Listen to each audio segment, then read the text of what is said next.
questions. So Kate was saying yesterday that having all the ball prep and then having some of the success they had as a defense, obviously coming up short, but the fewest mental busts he'd seen in a day too. What's the kind of level of focus you've seen? Well, we saw it initially when we came back from the short break we had after the bowl game. That in the weight room, the comment was, man, we just feel like we just picked up where we left off, and we're just so far ahead in that component. And then you saw it also in spring football, and just because there's obviously there's less time between the last time we did something. But I think we had so many young guys that had all those bowl practices that are back. And so I did feel like that the first two practices had much better tempo, much better execution than you usually have when you come back from being off for this long. So I think we continue to see reap the benefits of having a bowl opportunity, having a late bowl game that gave us more practices, and having so many guys that were a part of that are back with us right now. So yeah, you did definitely show that, both sides of the football. There's a few practices into the spring season. How do you feel like the new guys and staff are kind of meshing with? Yeah, it's kind of like what I said, I think, on Friday. I didn't feel like there was there wouldn't be a whole lot of time that would be needed to get a gel, because I felt our staff had great chemistry already, and I think it showed out here on the field. Just pick up, like you said, we do have some 3 new guys, but they're doing an awesome job with the players. I feel like that there's a connection with the guys in the meeting rooms as a staff. They're all on the same page. They're guys that that I think fit with us, understand the culture we're trying to create, understand the energy we want to practice. I just love the way Coach Jones just chases those guys around and coaches them, and Coach Peeps is the same way. Coach Wright, man, they're just coaching every single rep. They're running with the guys. They're building relationships, and their players are having. One of our focuses is the body language and the eye contact. We're seeing more of that already as an emphasis, but those guys have wanted it. And I think when you have a staff that believes in what you're doing, you establish a culture where this is how we do things in Indiana, and they've just bought into that, come into that, and kind of hit the ground running. So I think all those things kind of fit into making it a very seamless transition, letting us have some really, really productive first 3 practices. Kane was talking about Coach Peoples being a real technician in terms of teaching technique and all that. What does he bring in terms of what can he bring to the defensive line? What can they learn from him?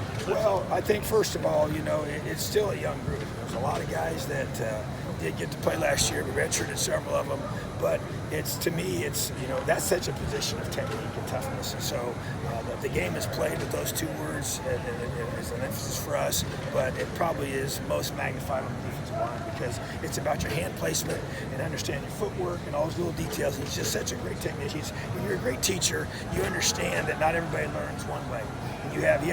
He's very, very diverse in the drills that he does. More diverse than any I've been around in regards to being very, very creative in the way he does things. So I think it allows a lot of different guys to be able to be effective in a positive way, because not every single guy's going to pick one up a certain drill, a certain way, or whatever you teach. And so I think he's able to individualize the techniques for his guys, and just really understands how guys learn. And I think what's going to show up for us is, I think, better run fits and hopefully better pressure on the quarterback. Because rushing the passer is a big deal. It's hard to create those one-on-one wins in this league because the offensive lines we play against are so talented. But I feel like that he'll do a great job of really maximizing the hands and the feet, allowing us to be able to get better and better every single day. Coach, since you've come here, there's obviously been some really good linebackers, but top to bottom, is this maybe the best group you guys have had? Yes, it is. Yeah, I agree. I love that group. They've gotten so much better since even last year. Start of the season last year. I think that we played all those young guys, and it's paying off for sure. It's a very deep group. They run well. They're physical. They're smart guys. Now they're starting to understand the calls and the checks and adjustments, and they're truly doing what I've said from day one, which is they're running the defense. The year we had T. Gray and Chris Covington, 2 great linebackers, but we just didn't have a lot of depth behind them. And those guys had to play the majority of the time. And now we've got 3, 4, 5 guys, even up to 6 guys that we feel like we could play in there. They can be on special teams, and they're more physical, they're more confident. I just think that's, always said it. You want to have a great defense, you better have great linebackers. And so I think as a group, yes, it has the potential to be the best linebacker group since I've been here. With Thomas out there kind of running around, helping the linebackers, what's that like for you? First of all, we were commenting yesterday on film because he's running around, he's getting more work in. He's able to do the individual period for non-contact, and then he takes his shoulder pads off and just becomes the coach, really.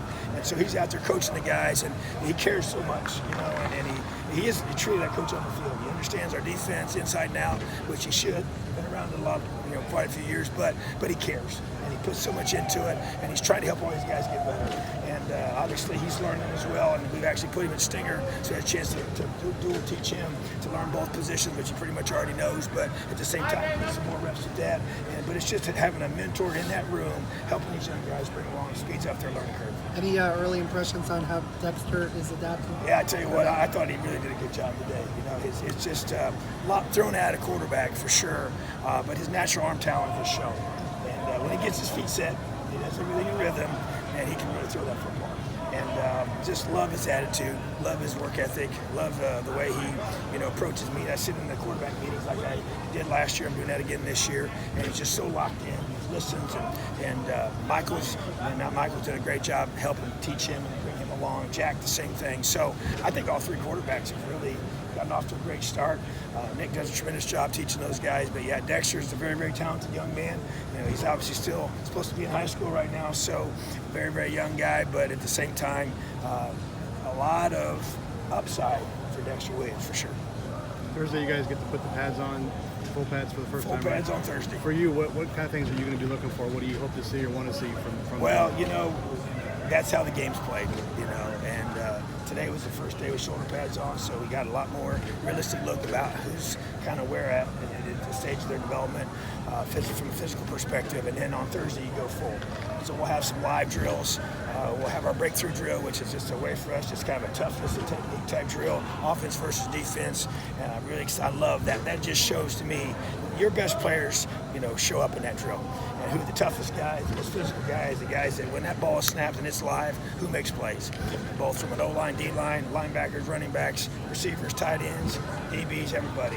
And I really, really love that. So we'll even have some live goes as well. And so what it teaches us is who can play the game. You know, it's one thing to do it with helmets on. It's even more so to do it with shoulder pads on. But then when it's full bore live and we're taking guys to the ground, that's how you find out who your true players are.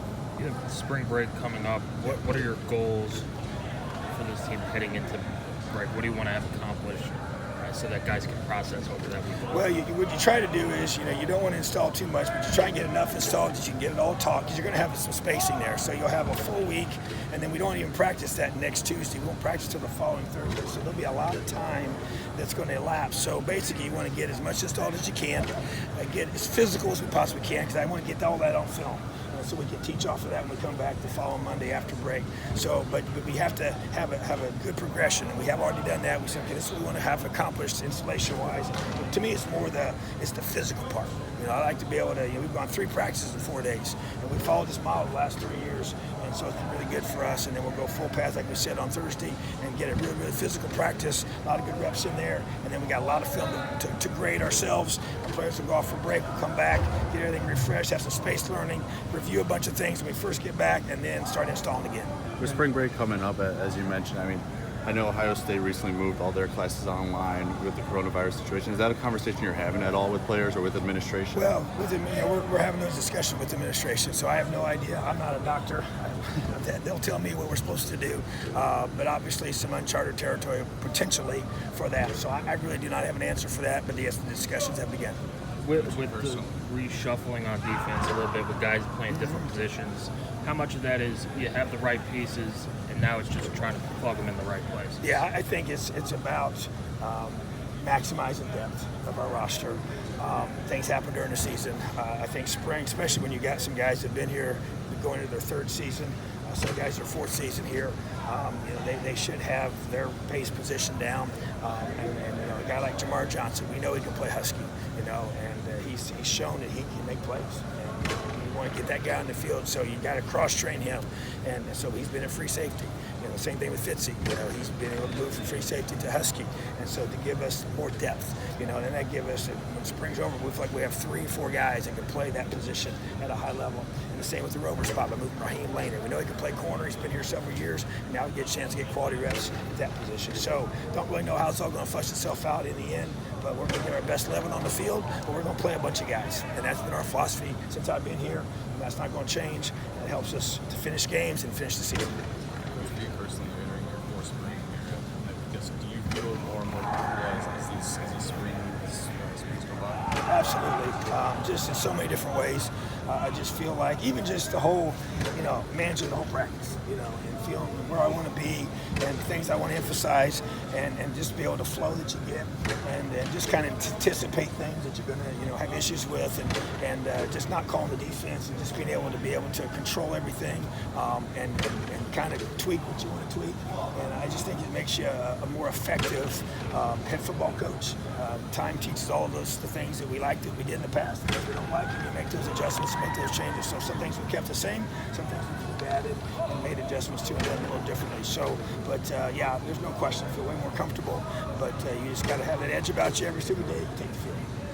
Special teams wise, you said you're going to spend more time with them here. I guess is that helping Casey kind of adjust, or is that just putting more of an emphasis? More of an emphasis on it, because I just felt like in some key games we broke down, and that cannot happen. So, and there's no question. I mean, with Casey coming in as the new special teams coordinator, but it's more about an emphasis, So I'm actually coaching even certain parts of special teams, and so I just want to be more involved with that, and I feel more comfortable doing that now that I feel the defense is established and rolling in the direction I want it to go. And then offensively, I have a ton of confidence in Nick, and I'll still be in both those meetings. But at the same time, I really feel strongly about being a strong presence on special teams and really being more involved in the film study and the game plan. We get into that in the fall. So I just know that that's a critical part of our team, and we have the goal to move forward and be a better football team in 2020 or 2019. I think special teams will be a big part of that.